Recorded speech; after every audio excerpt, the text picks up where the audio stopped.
Muito bem, pessoal. Começando aqui uma matéria nova agora, né? Vamos falar ainda sobre direito constitucional, mas a gente hoje fala sobre separação de poderes, né? Vamos falar sobre, na verdade, é a nossa primeira parte da matéria relativa à organização dos poderes e eu já de cara esclareço para vocês que, embora a gente use a palavra poder para definir funções do Estado, na verdade o poder do Estado é um só, porém dividido em funções, legislativo, executivo e judiciário, né? Esses são os três poderes clássicos que exercem funções típicas e atípicas. Isso é algo que as bancas vão cobrar de vocês vão perceber. A função típica é aquela função preponderante naquele poder. Então, obviamente, o legislativo, qual é a função típica dele? Ele tem a função típica de legislar e controla o executivo, né, e o judiciário. A mesma coisa os outros poderes. O executivo administra, executa e controla os outros poderes. O judiciário também exerce o poder de julgar, né, ele fiscaliza e também controla os demais poderes. Então, essas são as funções típicas. Quando a gente fala em função atípica, na verdade é aquela função que não é predominante, que é uma função preponderante num outro poder, mas que aquele poder também exerce. Por exemplo, o legislativo ele julga lá contas, né, dos administradores, ele julga o presidente da República nos crimes de responsabilidade, o judiciário legisla ao editar normativas, por exemplo, no âmbito da justiça eleitoral, o executivo legisla ao editar medida provisória e assim por diante, né? Nós temos aqui, com a ideia de separação de poderes e sistema de freios e contrapesos, uma desconcentração do poder, com a finalidade de evitar abuso. Essa é uma tradição do constitucionalismo liberal, essa luta contra o abuso de poder. E a ideia, claro, de fiscalização mútua. Os poderes, eles são independentes, harmônicos entre si e eles se fiscalizam. Então, vamos começar falando aí pelo legislativo. Vamos começar o nosso tópico aqui de organização dos poderes, justamente pelo poder que é o poder legislativo, cujos membros no Brasil são eleitos, tá? O poder legislativo é exercido no âmbito nacional pelo Congresso Nacional, que se compõe da Câmara dos Deputados e do Senado Federal. Notem que no Brasil nós adotamos um sistema bicameral, diferente aí até de outros locais, né? De outros estados que já adotaram um sistema unicameral. Hoje o mais comum é o bicameral mesmo, você tem uma Câmara de Representantes eleitos pelo povo e outra Câmara de Representantes que representam os estados. É assim, por exemplo, nos Estados Unidos, na Argentina, etc.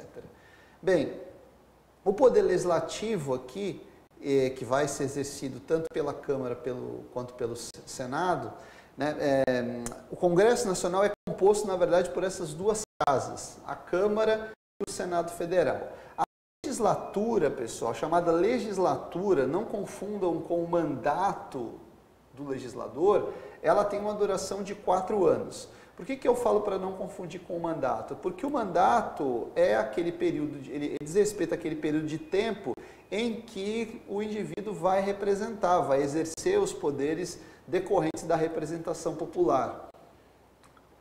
Então, por exemplo, um senador tem um mandato de 8 anos, portanto, esse mandato vai atravessar 2 legislaturas, compostas por 4 anos, tá? A Câmara dos Deputados, que é a casa chamava Casa do Povo, tem como componentes os representantes que são eleitos pelo sistema proporcional, pelo voto direto, sistema proporcional, tanto no Estado, quanto no território, quanto no Distrito Federal, tá? Os territórios têm ali os seus deputados, né? Assim como o Distrito Federal tem os seus deputados distritais. Apesar do território, a gente já falou sobre isso, né? Não ser um ente federativo, ele tem ali algumas características de ente federativo, como, por exemplo, a presença de deputados distritais, né? Bem, no sistema proporcional não ganha necessariamente a eleição aquele que tem o maior número de votos. Vocês sabem disso, é feito um cálculo, a gente tem lá um um quociente eleitoral que é levado em conta no momento da análise do resultado das urnas, né? É diferente do caso do senador ou os membros do executivo que são eleitos pelo sistema majoritário. Bem, então, uma legislatura dura 4 anos, os mandatos são para deputado 4 anos e para senador 8 anos, são 3 senadores por estado, como nós vamos ver, e é importante não confundir a legislatura com as sessões legislativas, tá? A sessão legislativa representa o ano legislativo, que é composto por 2 períodos legislativos. Vai de quando a quando esse período, cada um dos períodos legislativos, os 2 semestres, digamos assim, do Congresso Nacional, começa no dia 2 de fevereiro e vai até o dia 17 de julho. Temos um pequeno recesso, começa de novo 1º de agosto e vai até 22 de dezembro. Esses são os períodos legislativos que somados formam uma sessão legislativa. No entanto, aqui nós estamos falando de uma legislativa ordinária. É possível uma sessão legislativa extraordinária que vai se dar ali no período de recesso, né? Depende, por exemplo, de convocação do presidente do Congresso, que é o presidente do Senado. Já vamos falar mais sobre isso. Vamos aqui seguir na leitura do texto da Constituição, lá no parágrafo 1º, ó. As reuniões marcadas para essas datas serão transferidas para o primeiro dia útil subsequente, quando recaírem em sábados, domingos ou feriados. Bem tranquilo, né? A sessão legislativa não será interrompida sem a aprovação do projeto de LDO, da Lei de Diretrizes Orçamentárias. O Constituinte considerou importante a aprovação da LDO, porque a LDO que vai dar o tom da atuação do próprio Poder Executivo. Vamos responder uma questãozinha? Conforme a Constituinte de 88, o Poder Legislativo é exercido pelo Congresso Nacional, que se compõe da Câmara dos Deputados e do Senado Federal. Cada legislatura terá duração de 5 anos. Vamos lá, VOF. O Senado Federal compõe-se de representantes dos estados e do Distrito Federal, eleitos segundo o princípio majoritário. Certo. Cada estado e Distrito Federal elegerão 3 senadores com um mandato de 8 anos. Isso aí. Cada senador será eleito com um suplente. Essa é falsa, tá? O senador é eleito atualmente com 2 suplentes. Isso está no texto da Constituição. Até a gente vai chegar nele daqui a pouquinho, tá? Aí já antecipamos esse tópico, esse tema específico dessa questão. Próximo. De acordo com a Constituição, os senadores são eleitos segundo o sistema distrital misto. Não, o Brasil não adota isso, tá? Princípio proporcional, também não. Princípio majoritário em 2 turnos, não, né? É o princípio majoritário, porém em um turno só. Correta, letra E. Não tem 2 turnos para senador. Só temos 2 turnos para o executivo, na verdade, no Brasil, né? E mesmo assim, para alguns executivos municipais não se aplica a segundo turno. Próxima questão, conforme o artigo 57 da Constituição Federal, o Congresso Nacional reúne-se anualmente na capital federal de 15 de fevereiro a 30 de junho e de 1º de agosto a 15 de dezembro. Esse período é chamado de o quê? Sessão legislativa, né, pessoal? Juntando 2 períodos, nós temos uma sessão legislativa. Uma legislatura é composta por 4 sessões legislativas, tá? Bom, além de outro caso, vamos voltar para a matéria, vamos para a leitura. Além dos casos previstos nesta Constituição, a Câmara e o Senado reunir-se-ão em sessão conjunta. Notem que a regra é o funcionamento em separado das 2 casas. Quem acompanha aí o dia a dia do Congresso Nacional, as votações, os debates, etc., sabe que, como regra, as casas funcionam separadamente. Mas, por imposição constitucional, há a necessidade de união das 2 casas quando a inauguração da sessão legislativa, quando se elabora o regimento comum, quando se recebe o compromisso do presidente e o vice-presidente da República, né? Então, por exemplo, ano que vem tendo eleição, o presidente firma o compromisso perante o Congresso Nacional, o presidente eleito, o Congresso que se reúne ali em sessão conjunta.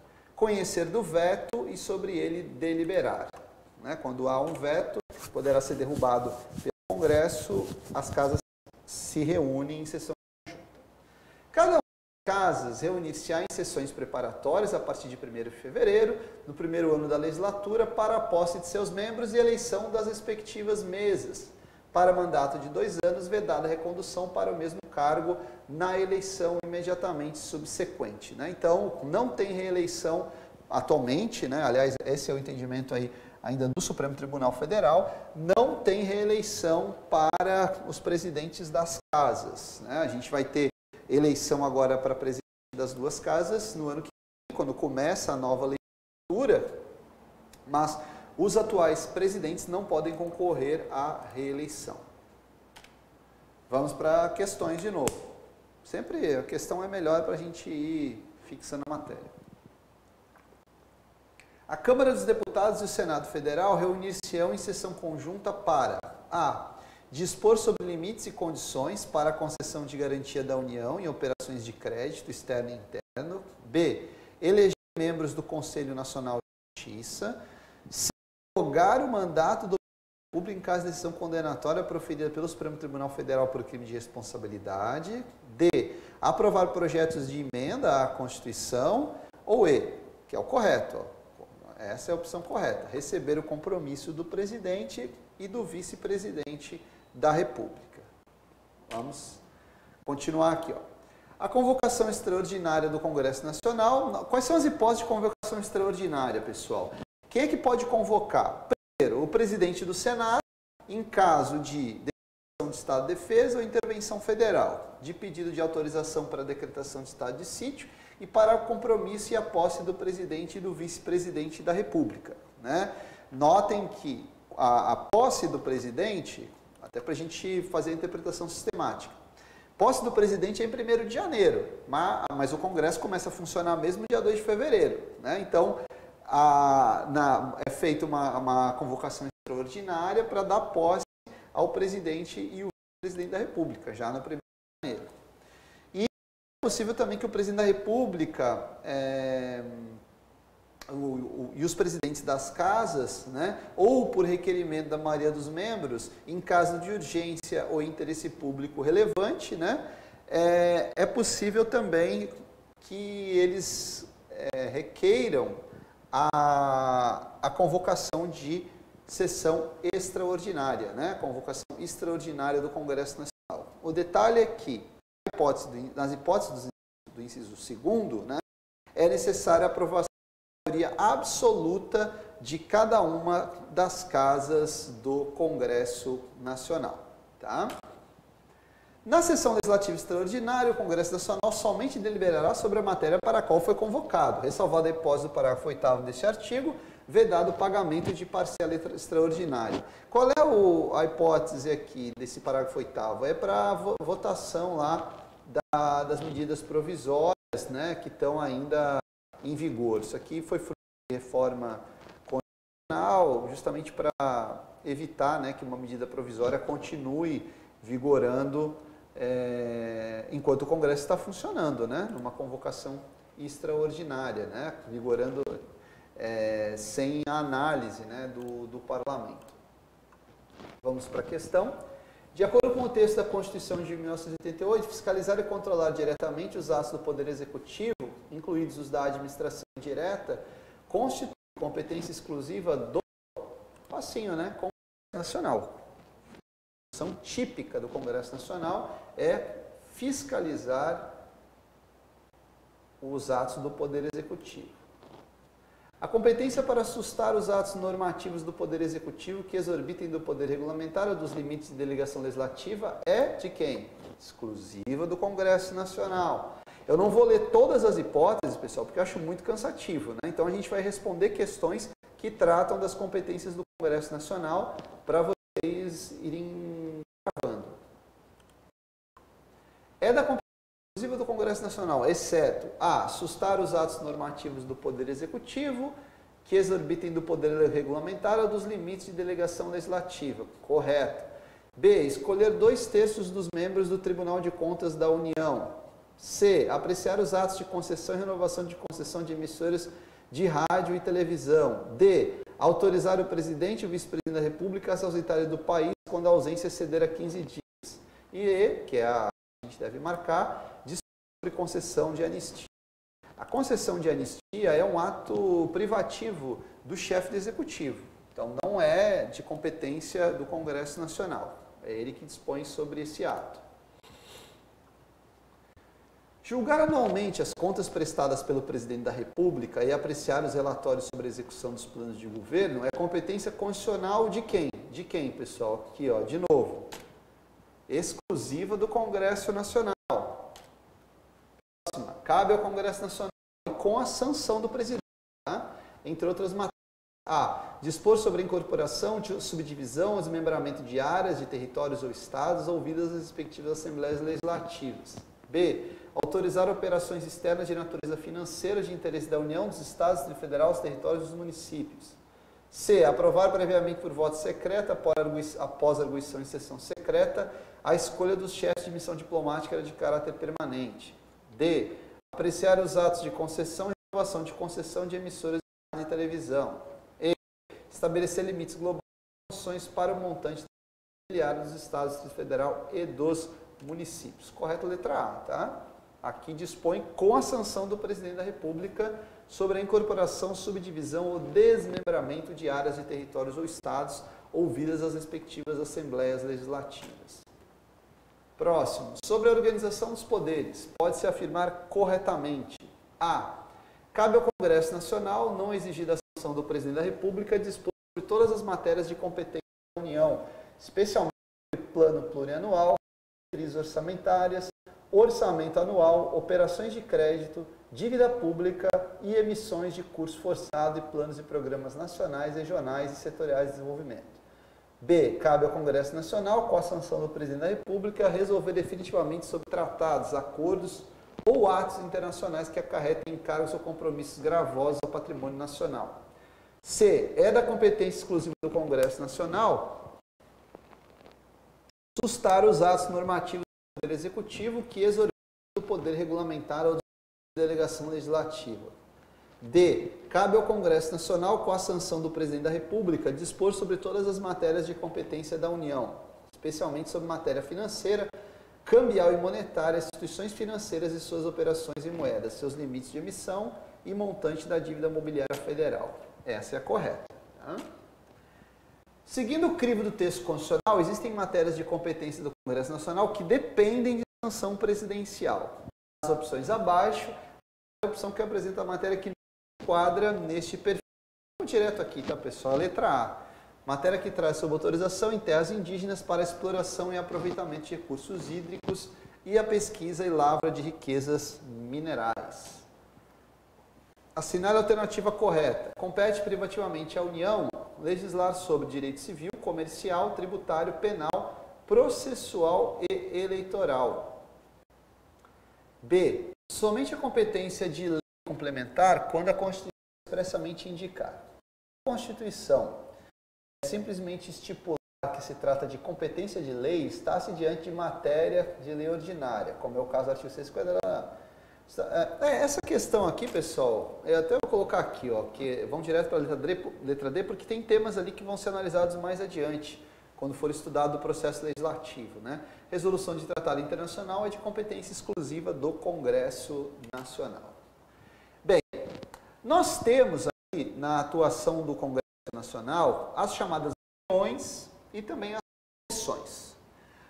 Qual é a diferença de um para outro? A reunião, a comissão, ela representa uma parcela do Congresso Nacional, né? É uma forma de organização dos trabalhos do Congresso Nacional. Sejam elas permanentes ou temporárias, é através de comissões que o Congresso analisa e delibera sobre vários assuntos. Talvez o melhor exemplo seja a Comissão de Constituição e Justiça, a famosa CCJ, que é uma comissão permanente. Ou de orçamento, que também é uma comissão permanente, né?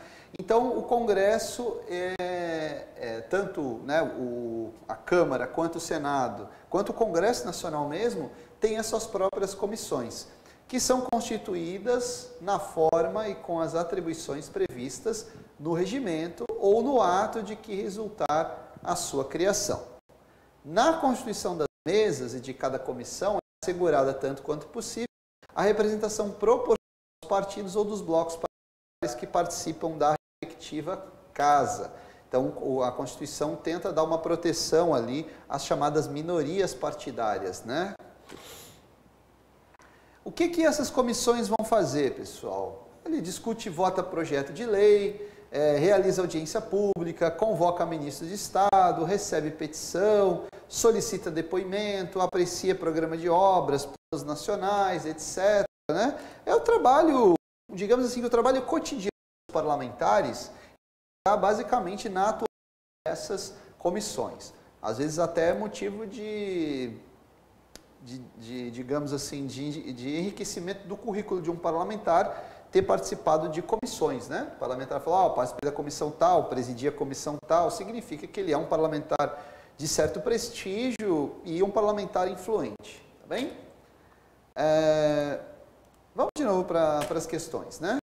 Sobre o Congresso Nacional, de acordo com a Constituição Federal, assinalar a alternativa reunir-se anualmente na capital federal de fevereiro a 20 de julho e de 10 de agosto a 20 de dezembro. Errado, né? Começa a se reunir a partir de 2 de fevereiro. B. As reuniões marcadas e caídas no sábado, domingo ou feriados serão transferidas para toda segunda quinzena do mês. C. A sessão legislativa não será interrompida sem a aprovação do projeto de lei de diretrizes orçamentárias. E letra D. Não haverá sessão conjunta entre a Câmara e o Senado. Errado, né? Correto aqui, letra C, né? Vou voltar aqui. Isso. Tem que aprovar ele só essa aprovação não pode haver interrupção da sessão legislativa. Sessão legislativa, volto a dizer, aqueles 2 períodos, né, os 2 semestres de funcionamento do Congresso. Analise os itens a seguir e considere as normas da Constituição Federal sobre o Congresso Nacional para assinalar a alternativa correta. Vamos direto, né? O Congresso se reúne ordinariamente de quando a quando, pessoal? De fevereiro a 17 de julho, agosto a 22 de dezembro. Guardem bem essas datas, porque isso costuma cair, tá? Muito bem. Eu vou, então, encerrar essa primeira parte aqui com vocês sobre o Poder Legislativo e depois a gente volta, nós vamos falar lá sobre as CPIs, né? Comissões Parlamentares de Inquérito, vamos falar também sobre imunidade de deputados e senadores e depois seguimos aí falando sobre os demais poderes da República. Então, tá? Vamos encerrar por aqui, voltamos depois com mais conteúdo.